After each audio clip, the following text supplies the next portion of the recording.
أعوذ بالله من الشيطان الرجيم بسم الله الرحمن الرحيم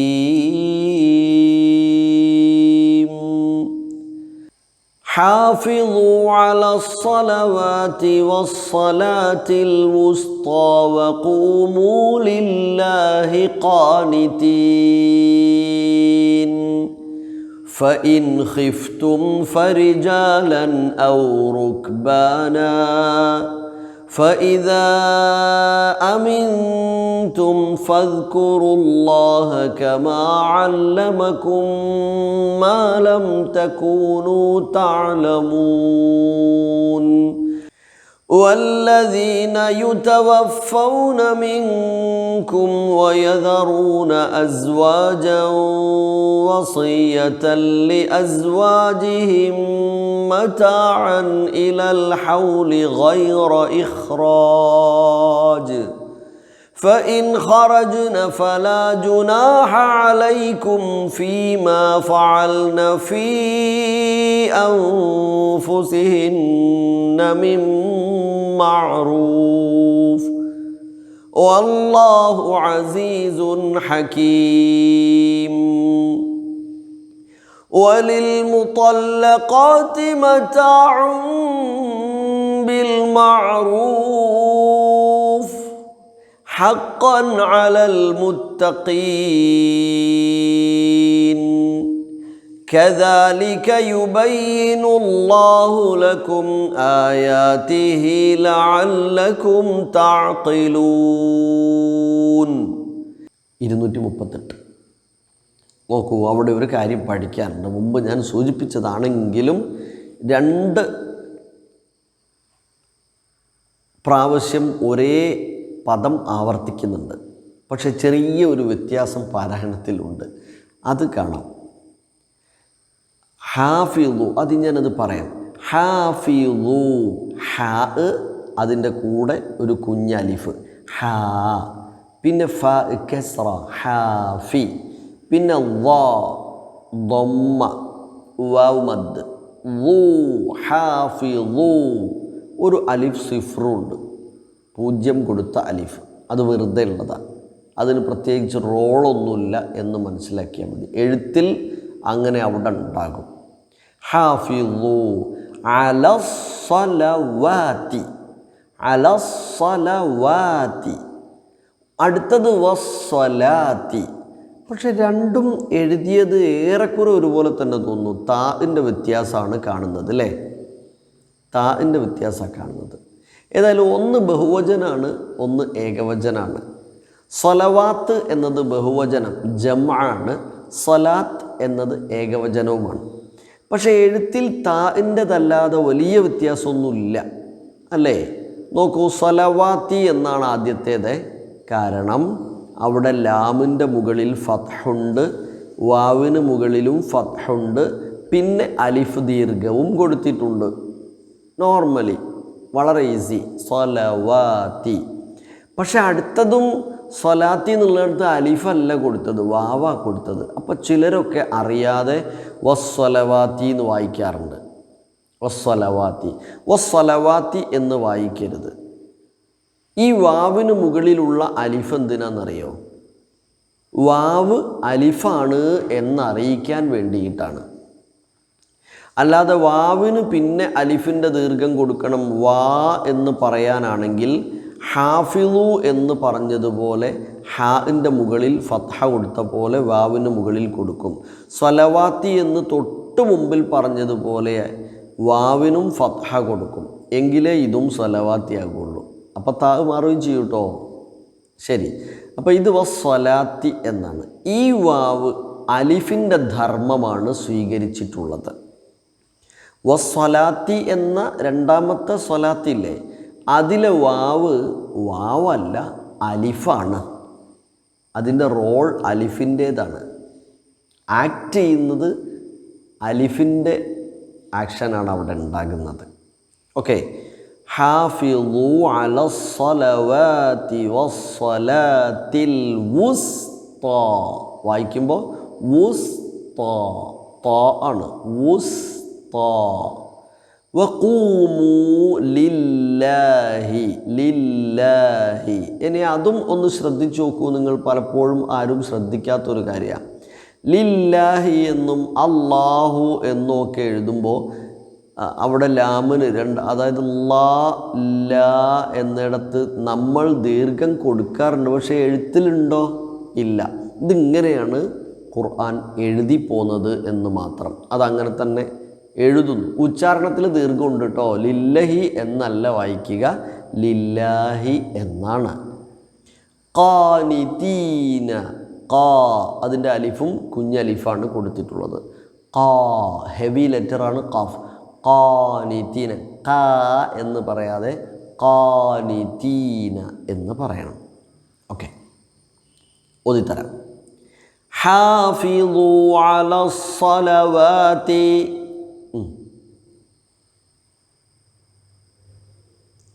ഹാഫിളു അലസ്സലവാതി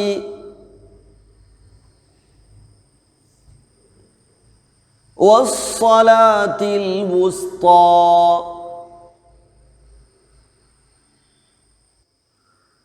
വസ്സലാത്തിൽ വുസ്താ.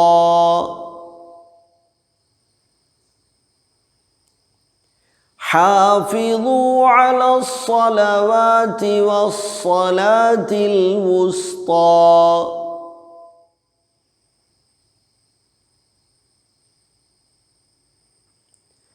وقوموا لله قانتين.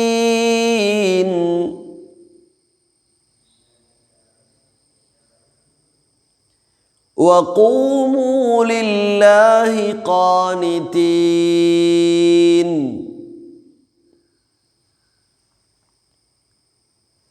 ഇനി ഒന്നിച്ച് ഓതിത്തരാം, കേട്ടിട്ട് നിങ്ങൾ ഓതണം.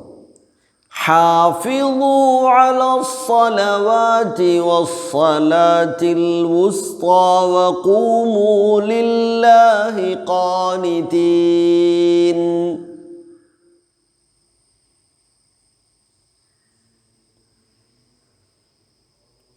അടുത്ത ആയത്ത് ഓതുന്ന സമയത്ത് ഒരു കാര്യം, നമ്മൾ റുക്ബാനൻ എന്ന സ്ഥലത്ത് നിർത്തും. ഏതാ ഉദാഹരണം? ഫഇൻ ഖിഫ്തും ഫരിജാലൻ ഔ റുക്ബാനൻ. റുക്ബാനൻ അൻ എന്ന സ്ഥലത്തൊക്കെ നമ്മൾ നിർത്തുമ്പോൾ ആ എന്നാണ് ചെയ്യേണ്ടത്. വഖഫ് ചെയ്യുമ്പോൾ റുക്ബാനൻ എന്ന നൂനിൻ്റെ ഫേസ് ഹാലെന്താണ്? ഹറക്കത്ത് ഏതാണ്? തൻവീൻ ബിൽ ഫത്ഹ അല്ലെങ്കിൽ ഫത്ഹു തൻവീനാണ്. 2 ഫത്ഹാണ് വന്നത്. അൻ, ബൻ, തൻ, സൻ, ജൻ. ഇങ്ങനെയുള്ള വാക്കിൽ നമ്മൾ വഖഫ് ചെയ്യുമ്പോൾ, അവസാനിപ്പിക്കുമ്പോൾ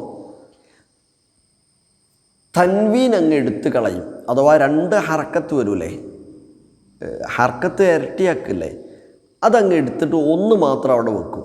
നിങ്ങൾ ആ റുക്ബാനൻ എന്ന നൂനിൻ്റെ മുകളിൽ നിന്ന് ഒരു ഫത്ഹ മായ്ച്ചു നോക്കൂ. നിങ്ങൾ കാണാതെ അതങ്ങ് ഒഴിവാക്കിയതായി പരിഗണിക്കൂ.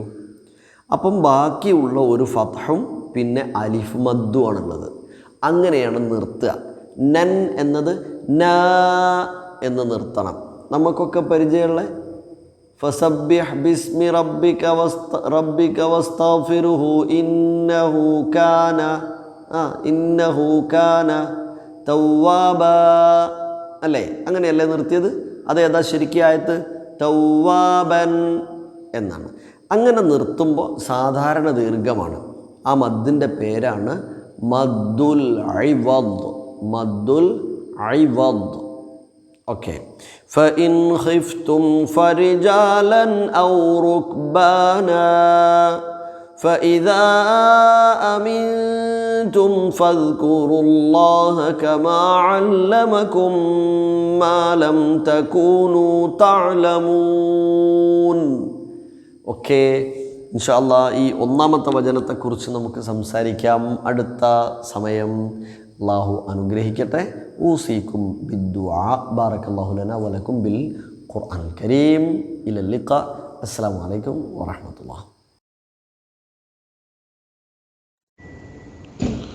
അസ്സലാമു അലൈക്കും വറഹ്മത്തുള്ളാഹി. സ്നേഹം നിറഞ്ഞ സഹോദരങ്ങളെ, സൂറ അൽ ബഖറയിലെ 238 മുതൽ 252 വരെയുള്ള ആയത്തുകളാണ് ഇന്ന് നമ്മൾ ഇൻഷാ അല്ലാഹ് പഠന വിധേയമാക്കുന്നത്. ഇതിനു മുമ്പുള്ള കുറേ വചനങ്ങളിലായി അള്ളാഹു വിവാഹമോചനം, ഇദ്ദ തുടങ്ങിയ ദാമ്പത്യ ജീവിതവുമായി ബന്ധപ്പെട്ട വിഷയങ്ങളാണ് സംസാരിച്ചത്. അങ്ങനെ ദാമ്പത്യ ജീവിതവും കുടുംബവും മക്കളും ഒക്കെ ആയിട്ട് കഴിഞ്ഞുകൂടുന്ന സമയത്ത് അള്ളാഹുമായിട്ടുള്ള ബാധ്യതകൾ മറന്നു പോകരുത് എന്നതാണ് തൊട്ടടുത്ത ഈ ആയത്തിലൂടെ അള്ളാഹു ഓർമ്മപ്പെടുത്തുന്നത്. 238 ആയത്തിൽ ഹാഫിളൂ അലസ്സലവാതി വസ്സലാത്തിൽ വുസ്താ വഖൂമൂ ലില്ലാഹി ഖാനിതീൻ. ഹാഫിളൂ, നിങ്ങൾ സൂക്ഷ്മതയോടെ നിർവഹിച്ചു പോരേണ്ടതാണ്. അലസ്സലവാത്ത്, നമസ്കാരങ്ങളെ പ്രത്യേകമായി അള്ളാഹു ഉണർത്തുന്നു. ഒരു അടിമയും റബ്ബുമായിട്ടുള്ള ഏറ്റവും പ്രധാനപ്പെട്ട ഒരു ഉടമ്പടിയാണ് നമസ്കാരം എന്നത്. നബി സല്ലല്ലാഹു അലൈഹി വസല്ലമക്ക് മിഅ്റാജ് യാത്രയിൽ ഈ ഉമ്മത്തിന് സമ്മാനമായി നൽകിയതാണ് നമസ്കാരം എന്നത്. അതുകൊണ്ട് തന്നെ പണ്ഡിതന്മാർ പറയുന്നത് അസ്വലാത്തു മിഅ്റാജുൽ മുഅ്മിൻ എന്നാണ്. നമസ്കാരം എന്നത് മുഅ്മിനിൻ്റെ മിഅ്റാജാണ്. നമുക്കതുപോലെ മിഅ്റാജ് യാത്ര ചെയ്യുവാൻ കഴിയില്ല. നബി സല്ലല്ലാഹു അലൈഹി വസല്ലമക്ക് പ്രത്യേകമായ അദ്ദേഹത്തിന് നൽകപ്പെട്ട മോചനത്തിലൂടെ അള്ളാഹു പ്രത്യേകമായി നൽകിയ ഒരു അമാനുഷികമായ ദൃഷ്ടാന്തമാണ്. എന്നാൽ ഓരോ വിശ്വാസിക്കും മിഅ്റാജ് നടത്താൻ കഴിയും. അതാണ് നമസ്കാരം. നമ്മുടെ റബ്ബുമായി നമ്മൾ നേരിട്ട് മുനാജാത്ത് നടത്തുകയാണ്. അത് നമുക്കെന്തൊന്നില്ലാത്ത സമാധാനവും സന്തോഷവും ആനന്ദവും കൺകുളിർമയും നൽകേണ്ട ഒരു കർമ്മമാണ്. നബി സല്ലല്ലാഹു അലൈഹി വസല്ലം നമസ്കാരത്തിൻ്റെ സമയമായി കഴിഞ്ഞാൽ ബിലാലിനോട് പറയുന്നത്, ബിലാലെ, നീ ബാങ്ക് കൊടുക്കൂ, എന്നിട്ട് ഞങ്ങൾക്ക് കൺകുളിർമ നൽകൂ എന്നാണ്. ബാങ്ക് കൊടുക്കുന്നത് നമസ്കാരത്തിലേക്കാണ്. നമസ്കാരം ഒരു വിശ്വാസിക്ക് കൺകുളിർമ നൽകുന്നതാണ് എന്നാണ് നബി സല്ലല്ലാഹു അലൈഹി വസല്ലം പറയുന്നത്. അത്രമാത്രം ഒരു വിശ്വാസിയുമായി ചേർന്ന് നിൽക്കേണ്ട ഒരു ഇബാദത്താണ് നമസ്കാരം. മാത്രമല്ല നബി സല്ലല്ലാഹു അലൈഹി വസല്ലം പറഞ്ഞു, അൽ അഹ്ദുല്ലദീ മാ ബൈനനാ വബൈനൽ കാഫിർ അസ്വലാ. നമ്മുടെയും കാഫിറിൻ്റെയും ഇടയിലുള്ള വ്യത്യാസം, ഉടമ്പടി, അത് നമസ്കാരമാണ്. ഒരാൾ മനഃപൂർവ്വം നമസ്കാരം ഉപേക്ഷിച്ചാൽ അയാൾ കാഫിറാണ് എന്നർത്ഥം. അപ്പോൾ ഒരു കാരണവശാലും ഒഴിവാക്കാൻ പറ്റാത്തൊരു ഇബാദത്താണ് നമസ്കാരം. സ്ത്രീകളെ സംബന്ധിച്ചിടത്തോളം അവർക്ക് അശുദ്ധി ബാധയുള്ള സമയത്ത് ആ സമയത്ത് നിർവഹിക്കണ്ട എന്ന് മാത്രം. അതിൽ നമ്മൾ പ്രത്യേകം ശ്രദ്ധിക്കേണ്ടത്, സ്ത്രീകളോട് ആ നമസ്കാരം വീണ്ടും നിർവഹിക്കാൻ ഇസ്ലാം കൽപ്പിക്കുന്നില്ല. എന്നാൽ ആ സമയത്ത് ഒഴിവായ മറ്റ് കർമ്മങ്ങൾ, ഇപ്പോൾ തവാഫാണെങ്കിൽ, അതുപോലെ നോമ്പാണെങ്കിൽ, അതൊക്കെ പിന്നീട് ചെയ്തു വിട്ടുവാൻ ഇസ്ലാം പറയുന്നുണ്ട്. എന്നാൽ നമസ്കാരം അങ്ങനെ പറഞ്ഞിട്ടില്ല. അതിൻ്റെ അർത്ഥം നമസ്കാരം അതിൻ്റെ സമയത്ത് തന്നെ കൃത്യമായി നിർവഹിക്കേണ്ട ഒരു ഇബാദത്താണ് എന്നാണ്. അത് നിർവഹിക്കുമ്പോൾ തന്നെ അതിൽ കൃത്യമായ സൂക്ഷ്മതയും ഭയഭക്തിയും ഉണ്ടായിരിക്കണം എന്ന് അള്ളാഹു പ്രത്യേകം ഓർമ്മപ്പെടുത്തുന്നു. സൂറത്തുൽ മുഅ്മിനൂനിൽ അത് അഫ്ലഹൽ മുഅ്മിനൂൻ എന്ന് പറഞ്ഞിട്ട് സത്യവിശ്വാസികൾ വിജയിച്ചിരിക്കുന്നു എന്ന് പറഞ്ഞിട്ട് അള്ളാഹു പറയുന്നത്, കുറേ വിശ്വാസികളെ സംബന്ധിച്ച് കുറേ സ്വഭാവങ്ങൾ പറയുന്നുണ്ട്. അതിലൊന്ന്, അവർ അവരുടെ നമസ്കാരത്തിൽ സൂക്ഷ്മത പുലർത്തുന്നവരാകുന്നു എന്നാണ്. ഫീ സ്വലവാത്തിഹിം യുഹാഫിളൂൻ. അപ്പോൾ ഈ സൂക്ഷ്മത എന്ന് പറഞ്ഞാൽ, ഒന്ന്, നമ്മുടെ മനസ്സ് ആ കാര്യത്തിൽ കോൺസെൻട്രേറ്റ് ചെയ്യണം. റബ്ബിൻ്റെ മുമ്പിലാണ് നിൽക്കുന്നത് എന്നുള്ള ബോധം വേണം. അതോടൊപ്പം തന്നെ നമ്മുടെ കർമ്മങ്ങൾ, ഈ നമസ്കാരത്തിലെ ഓരോ ചലനങ്ങളും വളരെ തുമഇനീനത്തോടു കൂടിയായിരിക്കും. അത് നമസ്കാരത്തിന് നിർബന്ധമായൊരു കാര്യമാണ്. തുമഇനീനത്ത് എന്ന് പറഞ്ഞാൽ അടക്കവും ഒതുക്കവും. അങ്ങനെ അടക്കത്തോടെയും ഒതുക്കത്തോടെയും നിർവഹിക്കേണ്ട ഒരു നമസ്കാരമാണ്, ഒരു കർമ്മമാണ് നമസ്കാരം. അതാണ് ഇവിടെ അള്ളാഹു പ്രത്യേകം പ്രയോഗിച്ചിരിക്കുന്നത്. ഹാഫിളു, നമസ്കാരം നിർവഹിക്കണമെന്നല്ല, നമസ്കാരം നിർവഹിക്കണമെന്ന് ഒരുപാട് സ്ഥലത്ത് ഖുർആൻ പറഞ്ഞിട്ടുണ്ട്. ഖീമുസ്സലാത്ത്, ഇവിടെ മറ്റൊരു പദമാണ് ഹാഫിളു അലസ്സലവാത്ത്. നമസ്കാരം വളരെ ഭംഗിയായി സൂക്ഷ്മതയോടെ ഭയഭക്തിയോടെ നിർവഹിക്കണം. എന്നിട്ട് അള്ളാഹു പറയുന്നു വസ്സലാത്തിൽ ഉസ്ത, മധ്യമ നമസ്കാരം. ഈ മധ്യമ നമസ്കാരം ഏതാണ് എന്നതിൽ ബഹുഭൂരിപക്ഷം പണ്ഡിതന്മാരും അഭിപ്രായപ്പെട്ടിരിക്കുന്നത് അത് അസ്ലാത്തുൽ അസ്ർ എന്നാണ്. അസ്ർ നമസ്കാരം, അസ്ർ നമസ്കാരം വളരെ പ്രധാനപ്പെട്ട ഒരു നമസ്കാരമാണ്. പലപ്പോഴും മനുഷ്യർക്ക് അതിൻ്റെ വക്തിൽ തന്നെ നിർവഹിക്കാൻ കഴിയാത്ത നമസ്കാരങ്ങളിൽ ഒന്നാണ് ഈ അസ്ർ നമസ്കാരം. കാരണം ഉച്ചക്കൊന്ന്, അറബികളെ സംബന്ധിച്ചിടത്തോളം ഉച്ചക്കൊന്ന് ഉറങ്ങുക എന്നുള്ളത് അവരുടെ ഒരു പതിവായിരുന്നു. പലരും ഉച്ചക്ക് ഭക്ഷണം കഴിച്ചാലൊന്ന് വിശ്രമിക്കുക. വിശ്രമത്തിന് ശേഷമുള്ള നമസ്കാരമാണ് ഈ അസ്ർ നമസ്കാരം. അപ്പോൾ അതിൻ്റെ സമയത്ത് തന്നെ നമ്മൾ എഴുന്നേറ്റ് അസ്റിനായിട്ട് പോവേണ്ടതുണ്ട്. അതുകൊണ്ടായിരിക്കാം അസ്ർ നമസ്കാരം പ്രത്യേകം അല്ലാഹു ഓർമ്മപ്പെടുത്തുന്നത് വസ്സലാത്തിൽ ഉസ്ത, അസ്ർ നമസ്കാരം. വഖൂമു ലില്ലാഹി ഖാനിറ്റീൻ, നിങ്ങൾ അള്ളാഹുവിന് വളരെ ഭയഭക്തിയോടുകൂടി നിങ്ങൾ നിന്നുകൊണ്ടാവണം നിങ്ങൾ പ്രാർത്ഥിക്കേണ്ടത്. വീണ്ടും അള്ളാഹു പറയുന്നു വളരെ ഭയഭക്തിയോടുകൂടി നിർവഹിക്കണം. ഈ ആയത്ത് തുടങ്ങുന്നത് തന്നെ ഹാഫിളു സ്വലവാത്ത്, വളരെ സൂക്ഷ്മതയോടുകൂടി നിങ്ങൾ നിർവഹിക്കണം. അപ്പോൾ സൂക്ഷ്മത, ഭയഭക്തി, ഇതൊക്കെ നമസ്കാരത്തിൻ്റെ പ്രധാനപ്പെട്ട ഘടകമാണ് എന്നാണ് അള്ളാഹു ഓർമ്മപ്പെടുത്തുന്നത്. തുടർന്ന് കൊണ്ട് പറയുന്നത് ഫൈൻ ഖിഫ്തും ഫരിജാലൻ ഔ റുക്ബാന, ഇനി നിങ്ങൾ ഭയപ്പെടുകയാണെങ്കിൽ, ഫൈൻ ഖിഫ്തും നിങ്ങൾ ഭയപ്പെടുകയാണെങ്കിൽ, ഭയപ്പെടുക എന്ന് പറയുന്നത് അതിൻ്റെ വിശദീകരണത്തിൽ പണ്ഡിതന്മാർ പല കാര്യങ്ങൾ പറഞ്ഞിട്ടുണ്ട്.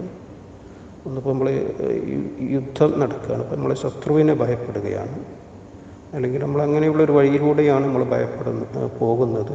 നമുക്ക് ഏത് ഭാഗത്തു നിന്നും ആക്രമണങ്ങൾ വന്നേക്കാം, അല്ലെങ്കിൽ ഏതെങ്കിലും വലിയ പ്രളയമോ അതുപോലെയുള്ള ഉരുൾപൊട്ടലോ അതുപോലെയുള്ള വലിയ സംഭവങ്ങളുണ്ടായി ആളുകളൊക്കെ പേടിച്ച് ഓടുകയാണ്, ജീവനും കൊണ്ട് ഓടുകയാണ്. അങ്ങനെയുള്ള പ്രത്യേകമായ പശ്ചാത്തലമുണ്ടായാൽ ഫൈൻ ഖിഫ്തും, അങ്ങനെ നിങ്ങൾ ഭയപ്പെട്ടാൽ, ഫരിജാലൻ ഔ റുക്ബാന, എന്നാലും നിങ്ങൾ നിസ്കാരം ഒഴിവാക്കാൻ പറ്റൂല എന്ന് അല്ലാഹു പറഞ്ഞു. ഫരിജാലൻ, ഒന്നുകിൽ നിങ്ങൾ നടന്നുകൊണ്ട്, ഔ റുക്ബാന, അല്ലെങ്കിൽ നിങ്ങൾ വാഹനത്തിൽ കയറിക്കൊണ്ട്. മർക്കബ് എന്നാണ് വാഹനം, റുക്ബാൻ എന്നാണ് വാഹനത്തിൽ കയറിക്കൊണ്ട്. രിജില് എന്നാണ് കാല്, റിജാല് എന്നാണ് കാൽനടക്കാരനായിക്കൊണ്ട്. അപ്പോൾ കാൽനടക്കാരനായിക്കൊണ്ടോ വാഹനത്തിൽ കയറിക്കൊണ്ടോ നിങ്ങൾക്ക് നമസ്കാരം നിർവഹിക്കാം. ഒരാൾ ഒട്ടകപ്പുറത്ത് യാത്ര ചെയ്യാണ്, ഏതോ അയാൾക്കറിയപ്പെടാത്ത സ്ഥലത്താണ് പോകുന്നത്, കിബിലൊന്നും അറിയില്ല, അന്ന് അയാൾക്ക് ആ ഒട്ടകപ്പുറത്ത് ഇരുന്നിട്ട് നമസ്കരിക്കാം. നമ്മൾ ഫ്ലൈറ്റിൽ യാത്ര ചെയ്യുകയാണ്, നമുക്ക് സുബഹിസ്കാരം ചിലപ്പോൾ നമുക്ക് ആ ഫ്ലൈറ്റിൽ ആ ടൈമിലായിരിക്കും. സുബിക്ക് പിന്നെ ജമ്മുവും കസറും ഇല്ലല്ലോ, അപ്പോൾ നമ്മൾ ആ ടൈമിൽ തന്നെ നിസ്കരിക്കണം. നമ്മളവിടെ ഫ്ലൈറ്റ് ഇറങ്ങാൻ കാത്തു നിന്നാലപ്പോൾ സുബീൻ്റെ ടൈം കഴിയും. അത് നമ്മൾ യാത്രക്കാരും പ്രത്യേകം പ്രവാസികളൊക്കെ വളരെ ശ്രദ്ധിക്കണം.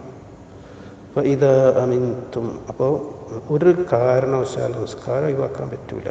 നമ്മൾ കയ്യും കാലും മുറിഞ്ഞ് ഹോസ്പിറ്റലിൽ അഡ്മിറ്റാണ്, എന്നാലും നമ്മൾ ആ ടൈമിൽ നമ്മൾ നിസ്കരിക്കണം. നമുക്ക് നിന്ന് കഴിയില്ലെങ്കിൽ ഇരുന്ന് കഴിയില്ലെങ്കിൽ കിടന്നിട്ട്, ഇനി രണ്ട് നമസ്കാരങ്ങൾ തമ്മിൽ കൂട്ടി നമസ്കരിക്കാം. അങ്ങനെയുള്ള അവസ്ഥയിൽ ളുഹ്ർ അസ്ർ കൂട്ടി നിസ്കരിക്കാം, മഗ്‌രിബും ഇശാവും തമ്മിൽ കൂട്ടി നിസ്കരിക്കാം. എന്തായിരുന്നാലും നമസ്കാരം ഒരു കാരണവശാലും ഒഴിവാക്കാൻ പറ്റുകയില്ല. അപ്പോൾ ഇതാ അമിൻതും, അങ്ങനെ നിങ്ങൾക്ക് ഇതുപോലെയുള്ള പ്രയാസങ്ങളൊന്നും ഇല്ല, നിങ്ങൾ നിർഭയരാണ് എങ്കിൽ ഫദ്കുറുല്ലാഹ കമാ അല്ലമക്കും, നിങ്ങൾ പഠിപ്പിക്കപ്പെട്ടതുപോലെ നിങ്ങൾ അല്ലാഹുവിനെ ഓർത്തുകൊള്ളുന്ന പോലെ നിങ്ങൾ സാധാരണ നമസ്കരിക്കുന്നത് പോലെ അതുപോലെയുള്ള ഇബാദത്തുകളുമായി നിങ്ങൾ കഴിഞ്ഞു കൊടുക്കുക. നമുക്ക് മാലം തക്കൂനു തഅലമൂൻ, നിങ്ങളറിയാത്തൊരു കാര്യങ്ങൾ നിങ്ങൾക്ക് അള്ളയാണ് പഠിപ്പിച്ചു തന്നിരിക്കുന്നത്. അതുകൊണ്ട് അള്ളാഹു പഠിപ്പിച്ചതുപോലെ നിങ്ങൾ ആ കൃത്യസമയത്ത് തന്നെ നമസ്കാരം നിർവഹിക്കുക എന്നാണ് അള്ളാഹു ഓർമ്മപ്പെടുത്തുന്നത്. തുടർന്നുകൊണ്ട് വീണ്ടും തലാഖുമായി ബന്ധപ്പെട്ട കാര്യത്തിലേക്ക് തന്നെയാണ് അള്ളാഹു നമ്മുടെ ശ്രദ്ധ ക്ഷണിക്കുന്നത്. 241 ആയത്ത് മുതൽ വലിൽ മുത്തല്ലഖാത്തി മതാഉൻ ബിൽ മഅറൂഫി ഹഖ്ഖൻ അലൽ മുത്തഖീൻ. വലിൽ മുത്തല്ലഖാത്തി ഷബാനു കേസിൽ സുപ്രീം കോടതിയിലൊക്കെ എടുത്തു പറഞ്ഞ ഒരു ആയത്താണിത്. ആയത്ത് സുപ്രീം കോടതിയിൽ ദുർവ്യാഖ്യാനത്തിന് വിധേയമാക്കിയിട്ടുണ്ട്. അപ്പോൾ വലിയ മുത്തല്ലഖാത്തി വിവാഹമോചിതരായ ആളുകൾക്ക് അവകാശമുണ്ട്. അതോ വിവാഹമോചനം ചെയ്യപ്പെട്ട ആളുകൾക്ക് അവകാശമുണ്ട്. മത്താഅൻ ബിൽ മഅറൂഫ്, ന്യായമായ രൂപത്തിലുള്ള മത്താ, ജീവനാംശം എന്ന് പറയുന്നത് മലയാളത്തിൽ. അപ്പോൾ ന്യായപ്രകാരമുള്ള ഒരു ജീവിത വിഭവം അവർക്ക് കൊടുക്കേണ്ടതുണ്ട്. ഹഖ്ഖൻ അലൽ മുത്തഖീൻ, അത് മുത്തഖീങ്ങൾക്ക് ബാധ്യതയാണ്, നിർബന്ധമായ കാര്യമാണ്. നമ്മൾ ഒരാളെ നമ്മുടെ ഭാര്യയെ വിവാഹമോചനം ചെയ്തു എന്ന് പറഞ്ഞാൽ തിരിച്ചെടുക്കാൻ കഴിയാത്ത വിവാഹമോചനമാണ് പറയുന്നത്. ആ മൂന്നാമത്തെ തലാഖും കൂടി കഴിഞ്ഞാൽ പിന്നെ അവളെ തിരിച്ചെടുക്കാൻ പറ്റില്ലല്ലോ.